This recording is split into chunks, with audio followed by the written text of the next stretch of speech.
नमस्कार, जोहार। खबरों का खतियान देख रहे हैं आप। मेरा नाम अभिषेक भारती है।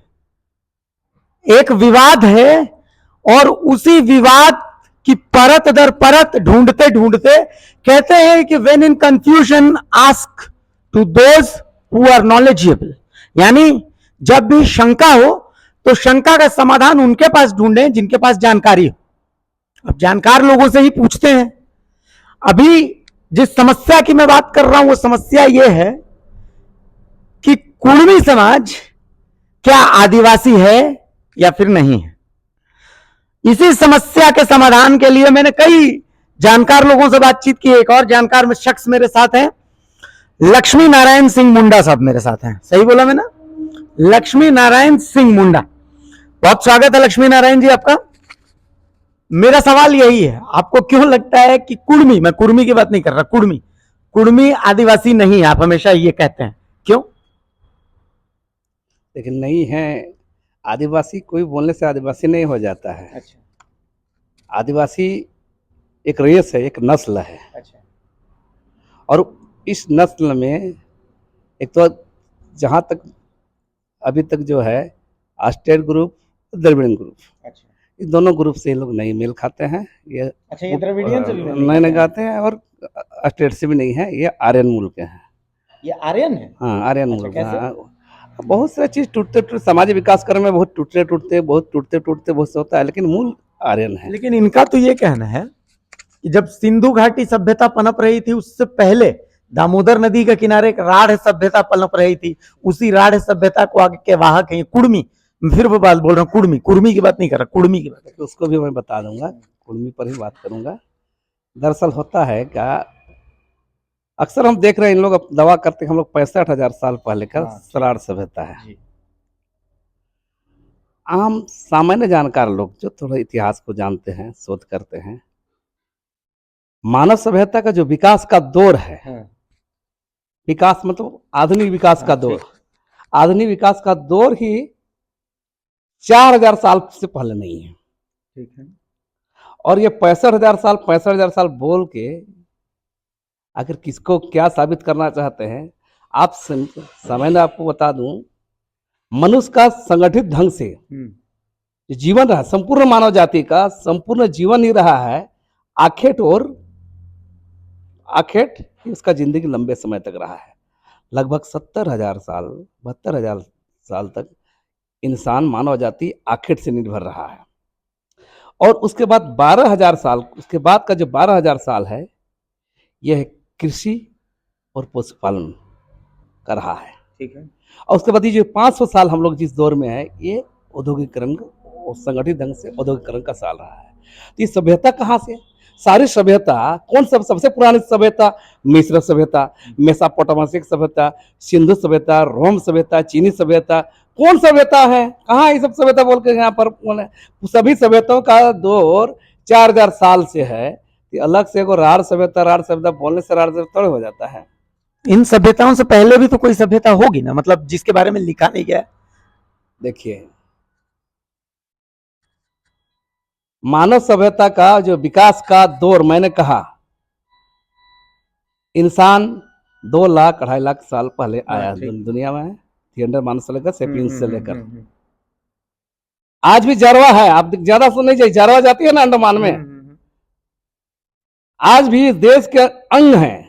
आज भी उन लोग न पैसा का मोल है, न पैसा के बारे में जानते हो। आज भी शिकारी जीवन जीते हैं। जो ये देखिए, अभी हाल फिलहाल अभी के बता रहे हैं। तो मैं कह रहा हूँ कैसे लोग बोलते हैं कि अलग अलग सभ्यता लिख लिख के बोल बोल के स्थापित करने का चल रहा है। ओडल्फ हिटलर का एक प्रचार मंत्री हुआ करते थे, उसका नाम था गोबल्स नाम था। उसका कहना था एक झूठ को 1000 बार बोलो, स्थापित कर दो। और यही स्थापित करने का ये लोग प्रयास कर रहे हैं।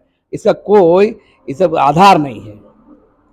मतलब मैं चूंकि कुछ किताबों का हवाला देता हूं, एक तो पहला पॉइंट ये है कि उनका कहना है कि एसटी में तो हम पहले थे ही, हमें तो साजिश के तहत पहले तो स्पेलिंग मिस्टेक करके और वो करके खेल कर दिया गया, और एक साजिश के तहत हमें उस एसटी के उस जिसमें हम थे उसको हटा दिया गया। पहला पॉइंट। दूसरा पॉइंट, वो कुछ किताबों का हवाला देते हैं, जैसे प्रभात रंजन सरकार की किताबों का हवाला रहा, और उससे पहले के भी कई वो हैं उनके अपनी जो उनकी संस्कृति चली आ रही है पुरखैनी गीतों का, उसका हवाला देते हैं। करम त्योहार का हवाला, उसके गीत जो है उनका हवाला मैं देते सारी बात बता रहा हूँ आपको। चाहे प्रभात रंजन सरकार हो, चोरी बहुत सारे लोग बोल रहे हैं, मेरा कहना है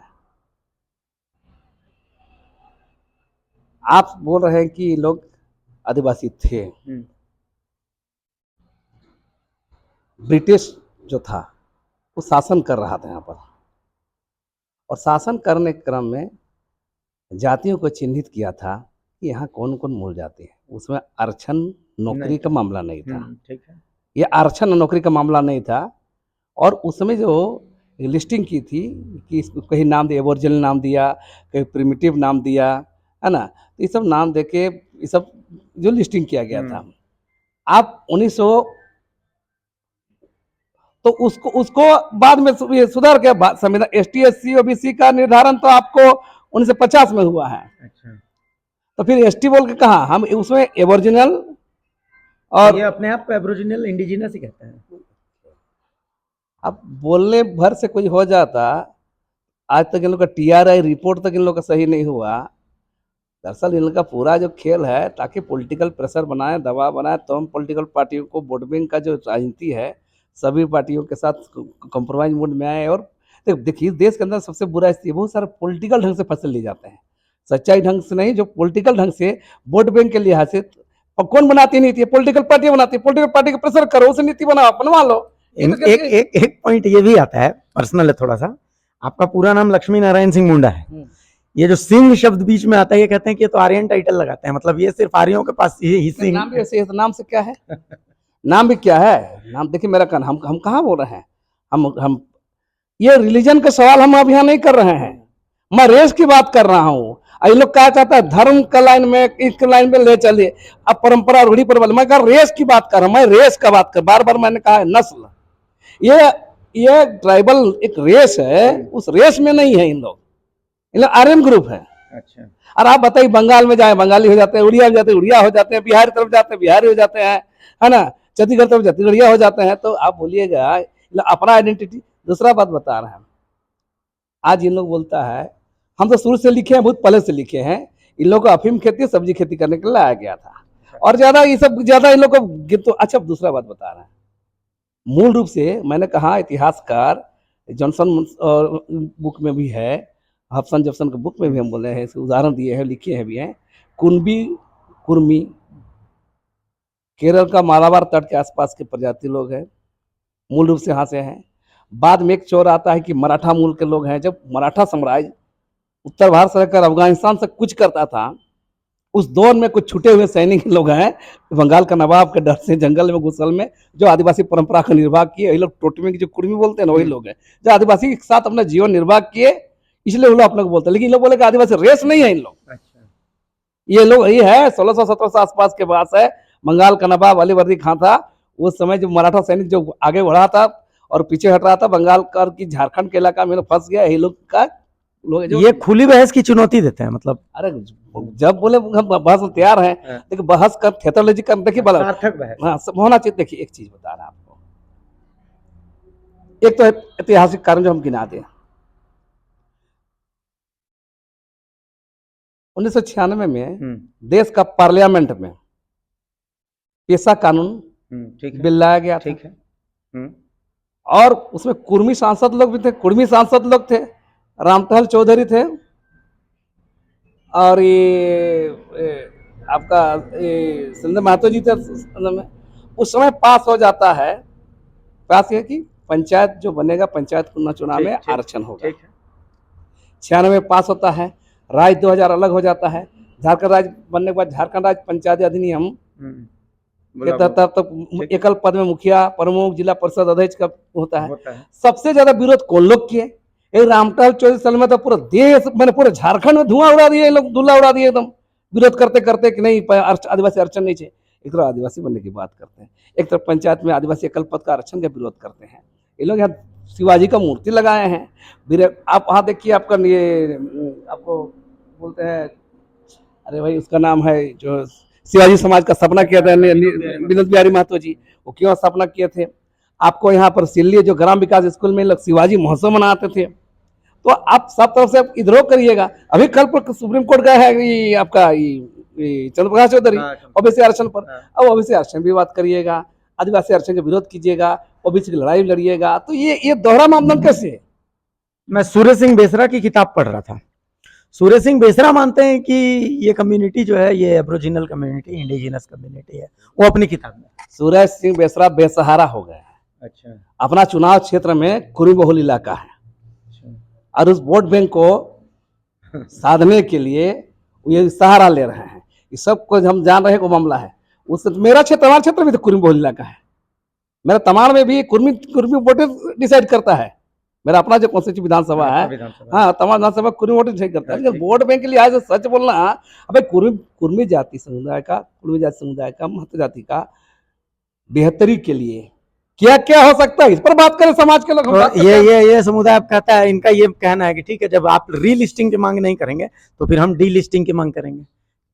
मतलब इसको लेके हाँ। आपका क्या कहना है? क्योंकि आप तो अब हम डीलिस्टिंग पर पहले बोले हैं, उस दौर में बोले डीलिस्टिंग पर बोलेंगे। बोलिए। जब हम बोलना चाह रहे थे बोल दे रहे हैं डीलिस्टिंग पर सीधा सीधा मेरा, आप सोच सके बहुत लोग इंतजार कर डीलिस्टिंग पर हम क्या बोलेंगे, लेकिन हम आप जब बोल दिए तो हम बता दें डीलिस्टिंग पर जो गाइडलाइन है, डीलिस्टिंग जो हुआ है, तो डीलिस्टिंग मतलब खाली ईसाई विरोधी थोड़े होगा, चर्च विरोधी थोड़े होगा। डीलिस्टिंग में तो जो हिंदूकरण प्रक्रिया में जो आदिवासी आए वो भी होना चाहिए, जो कुछ जैन बने उसको भी होना चाहिए।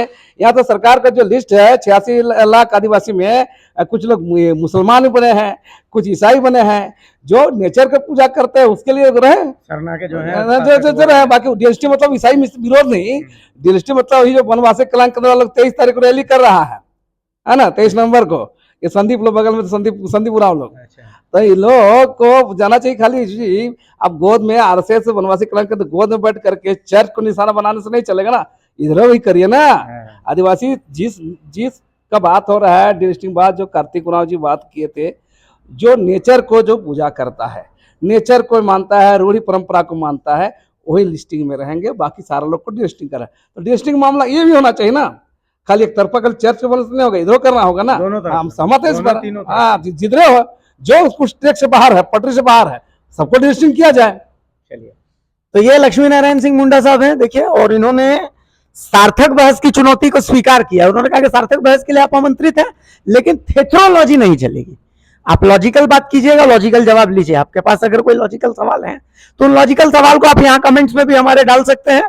उन कमेंट्स में हम आगे भी लक्ष्मी नारायण मुंडा साहब के पास मैं आऊंगा, उन सवालों के जवाब हम लेंगे। लक्ष्मी नारायण मुंडा साहब उन जवाबों को देने के लिए एकदम तैयार है।